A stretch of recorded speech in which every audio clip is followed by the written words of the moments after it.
Nagita Slavina bereaksi mendengar Raffi Ahmad mau menggelontorkan uang 300 juta rupiah untuk membantu Marshanda. Diketahui, Raffi Ahmad ingin membantu Marshanda melunasi biaya rumah sakit jiwa di Amerika Serikat. Hal ini membuat Irfan Hakim terkait reaksi Nagita Slavina atas tindakan Raffi Ahmad itu.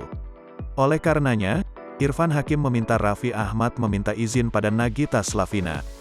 Raffi Ahmad pun meminta izin Nagita Slavina lantaran ingin membantu Marshanda.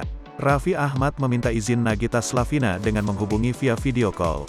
Kemudian Irfan Hakim menimpali percakapan Raffi dengan Nagita itu, lantaran Raffi terlalu bertele-tele meminta izin kepada istrinya. Ternyata Nagita Slavina belum mengetahui bahwa Raffi ingin melunasi biaya rumah sakit Marshanda. "Enggak, aku nggak tahu," ujar Nagita. Raffi menyampaikan inti keinginannya kepada Nagita Slavina, membantu orang lain yang mengalami musibah. "Iya gak apa-apa," jawab singkat Nagita. Irfan belum merasa puas dari jawaban Nagita, ia kemudian menegaskan kembali ingin melunasi biaya rumah sakit 300 juta rupiah.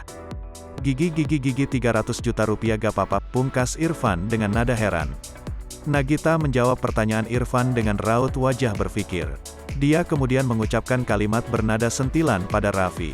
"Iya, asal yang lain beres mah ya enggak apa-apa," kandas Nagita.